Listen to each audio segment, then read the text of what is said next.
The most thrilling, the most dangerous, and the most extravagant sport in the world, Formula 1. F1 features the fastest racing drivers and racing cars in the world, and the speed these guys do is mind-blowing.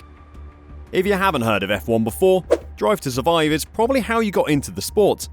I mean, the Netflix show has been on the lips of almost everyone the last few years. The show has attracted a lot of new fans to F1. If you're one of them, or even a seasoned F1 nerd, why not learn a little bit more? Here's the entire history of Formula 1. Rich dudes have been spending way too much money on their hobbies for hundreds of years. When motor cars started to get faster, wealthy men would race their friends from town to town in what later became known as Grand Prix. At the start of the 20th century, these races weren't organised into any sort of championship, simply just arranged by people who likely already knew each other. Just imagine a bunch of boy racers but with Ferrari F150s instead of Ford Focuses.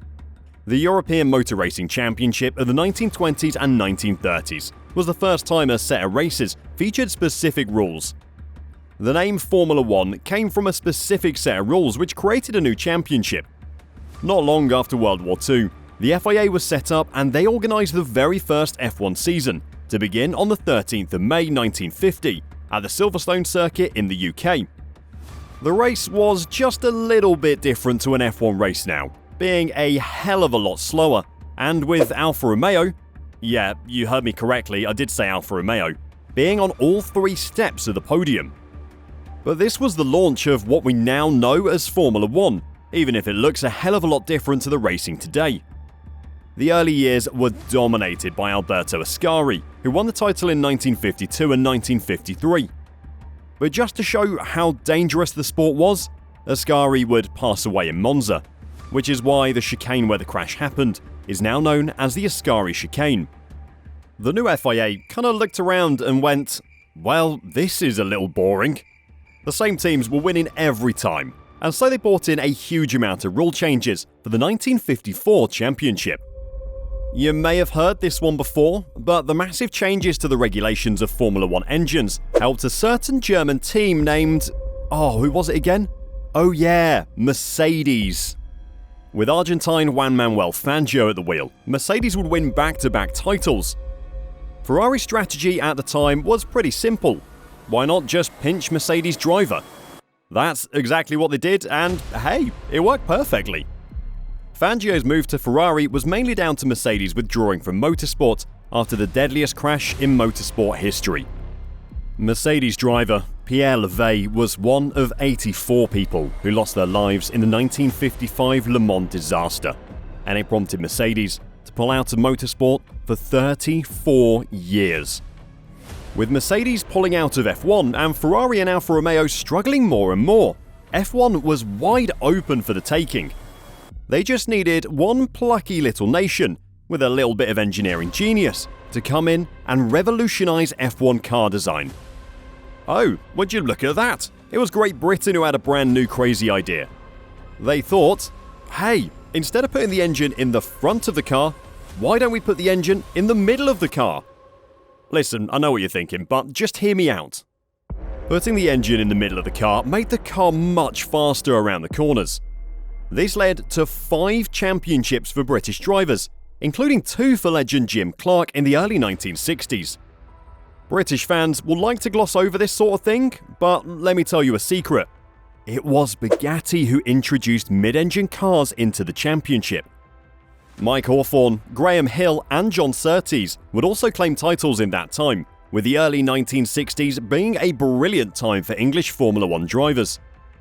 Australian driver Jack Brabham also had success in the 1960s, winning 3 world championships and inspiring interest in the sport in that area of the world. The technical developments in the 1960s brought in a team you should really recognise as an F1 fan. In 1963, a New Zealander named Bruce McLaren founded, yes, that's right, you guessed it, Williams. No, I'm just kidding. Bruce McLaren did found McLaren, and the team made their Formula 1 debut in 1966. While Formula 1 has been dominated by Lewis Hamilton, Max Verstappen and Sebastian Vettel over the last 13 years, with a single exception, the 1960s saw 7 different drivers win world titles, with 6 different teams winning the championship. Does that not sound like heaven right now? It might sound like the golden age of the sport, but Formula 1 was extremely dangerous still.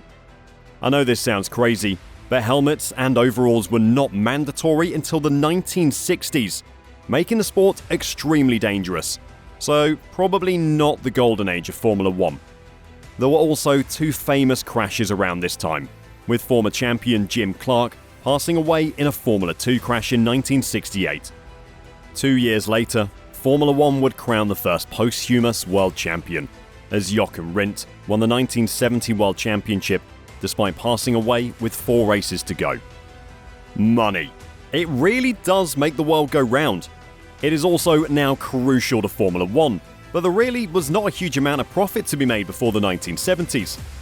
Formula 1 was very much seen as a hobby prior to the 1970s, but there was a huge amount of investment into the sport. Yeah, listen, I'm not happy about having to mention him in this video either, but Bernie Ecclestone was a huge figure in Formula 1 history and helped give the teams a lot more control over their spending. Bernie was the man who encouraged F1 to negotiate revenue as a collective sport instead of individually by team. It was helped by sponsorship coming into the sport towards the end of the 1960s, as companies saw Formula 1 as a great way to reach a new customer base. While Bernie might be more than controversial today, just like every used car salesman, he was important in bringing a huge amount of money into his pocket. Sorry, I meant the sport. It's a good thing that this money came in because Formula 1 started getting very expensive. It's why F1 really did just slap any sponsor they wanted onto some of the cars. I mean, just look at these cars, with condoms, cigarettes, and even musicians on Formula 1 cars. The money caught the attention of drivers around the world, and Emerson Fittipaldi started a trend by becoming the first Brazilian to win the World Championship. Oh, and 2 years later, he won it with that team started by the New Zealander, McLaren. But he was quickly overtaken by the 2 faces of the sport. Niki Lauda and James Hunt took a look at this Formula 1 thing and thought, yeah, that sounds like fun. They became the faces of the sport and had one of the best rivalries in sporting history. The rivalry was so good, it even became a film, and a pretty good film as well. The thing that made the rivalry so good was that, well, the 2 drivers were complete opposites. Hunt was flashy, loving the stardom that came with F1, but Lauda was quiet and competitive, focused on winning at all costs. 1976 would be a massive year for the sport, with the title race coming down to the final race of the season in Japan. Hunt would win the title in controversial circumstances, as Lauda had chosen to retire from the race due to torrential rain. It was one of the most famous Formula 1 battles in the history of the sport, with Lauda getting the 2nd title he'd been looking for a year later. That was really a time of change for Formula 1. In 1975, history was made when Lella Lombardi became the first female driver to score points. She finished 6th in the Spanish Grand Prix and earned half a point, being the first and only woman to score points in Formula 1 history. It was a momentous occasion for Formula 1, although it is pretty strange that we've not seen anything similar since. The late 1970s might not have been particularly famous on the track, but the changes in sponsorship of the sport helped to secure the long-term future of Formula 1 and send it into the ground effect era of the 1980s. It is the early 1980s, and Formula 1 technicians are trying to figure out how to make the cars go faster around corners. Oh, why not just shape the side pods so that they push the car harder onto the ground, creating downforce? What a genius idea! How come we didn't think of that already? There was not really one team who took advantage of this originally.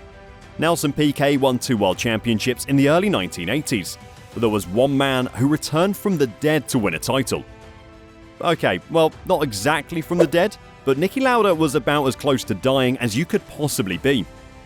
Despite that, he returned to Formula 1 and claimed his 3rd world championship in pretty impressive fashion. McLaren had really taken advantage of the ground effect in the 1980s and won their 3rd title in the sport with Lauda in 1984. But it was clear the Austrians' time at the top was coming to the end, because there were a couple of guys who were going to take the sport by storm. Alain Prost had been battling away without much success in Formula 1, so he must have been thrilled to have been put in the fastest car on the grid. Prost won back-to-back titles with the team, but did get quite lucky in the second title-winning year. Englishman Nigel Mansell was leading the title battle ahead of Prost and Nelson Piquet before the final race of the season. He just needed to be in the points to secure his title.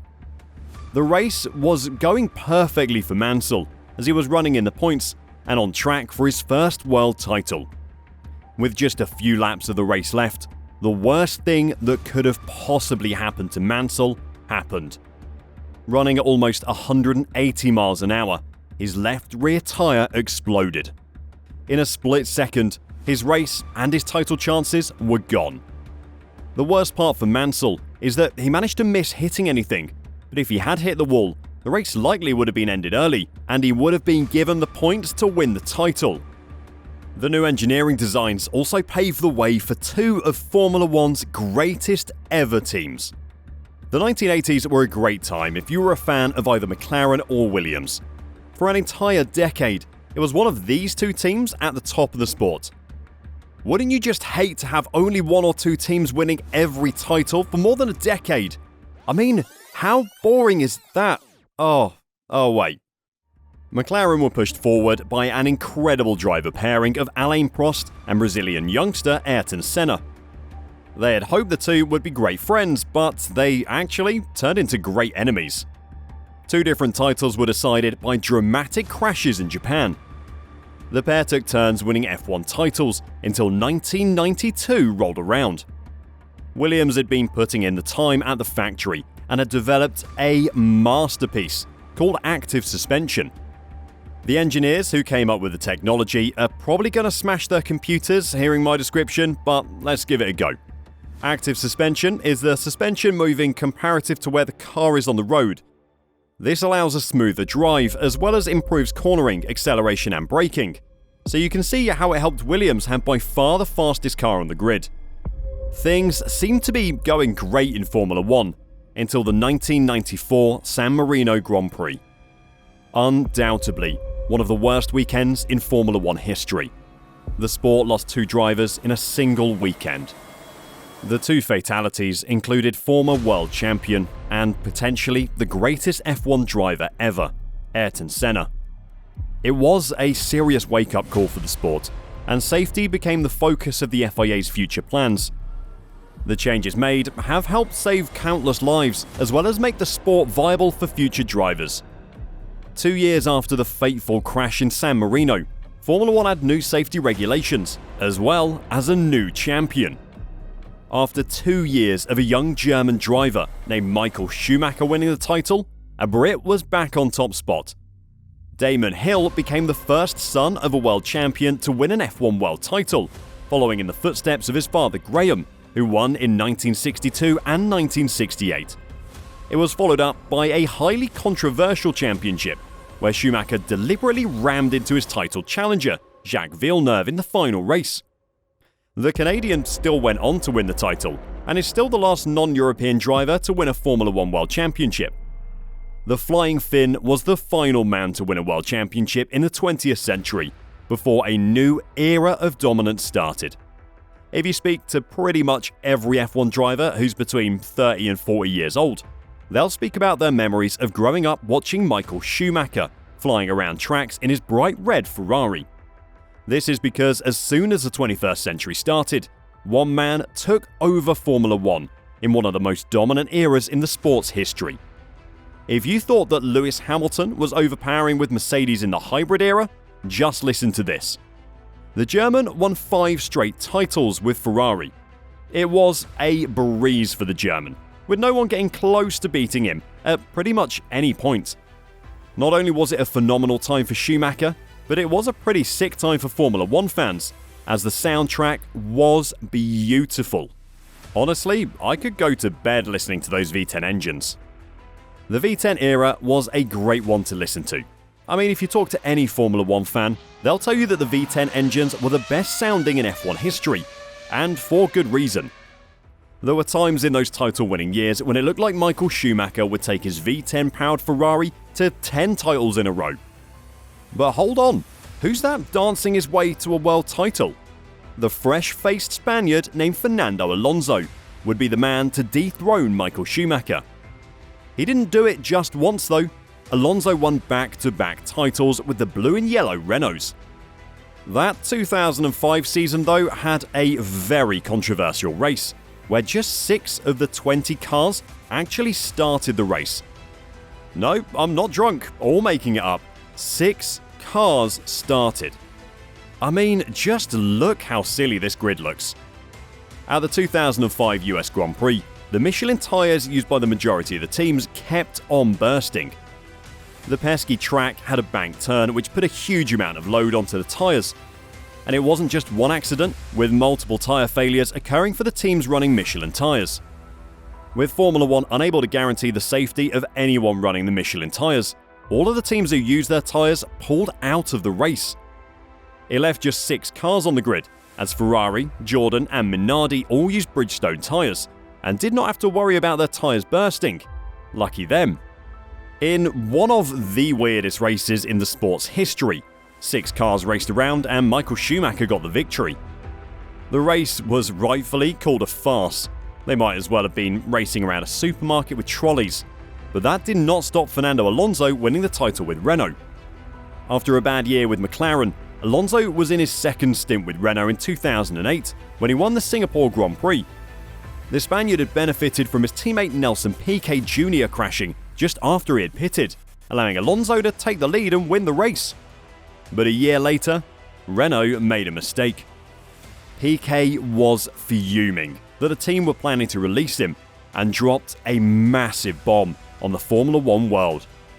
Piquet said that he'd been told to purposefully crash into the wall in Singapore in 2008 to allow his teammate to win the race. The incident became known as Crashgate. Creative name, I know. And there were massive ramifications for all involved. The sport had never seen such a blatant attempt to cheat. Michael Schumacher. 2009 was the year that Brawn went from zero to heroes, almost being completely off the grid when Honda pulled the plug with just 2 weeks to go before the season. But it was a completely new team that took the front when the 2010 started. When energy drink company Red Bull purchased the Jaguar F1 team, no one thought they'd be 4-time world champions in less than a decade. No one thought they were going to bore most fans to death, but here we are. Mainly thanks to Sebastian Vettel and the greatest car designer of all time, Adrian Newey. Red Bull were the team to beat in the early 2010s. That was until Formula 1 looked around and went, "Getting a bit hot in here. Maybe we should do something about our public image," because climate protesters weren't too happy with the sport. So they moved to hybrid engines for 2014. But that year's not remembered for the new regulations. It's remembered for the horrific accident at the Japanese Grand Prix. In torrential rain conditions, Jules Bianchi's car slipped off the track and collided with the recovery tractor, which was picking up another car. More than 9 months after the crash, Bianchi would succumb to his injuries. It was a sad day for Formula 1. The single bit of hope is that Bianchi's godson is now forging his own career in Formula 1. And maybe, one day, Charles Leclerc can win a title for his godfather. The hybrid era saw Mercedes' dominance, except for one fateful race. In Spain in 2016, the Mercedes drivers messed up big time, taking each other out on the first lap. As if it was written in a script, this was also Max Verstappen's first race with Red Bull. The Dutchman took advantage of the crash to become the youngest race winner in the sport's history. As I'm sure you're aware, Mercedes were rarely challenged in the hybrid era.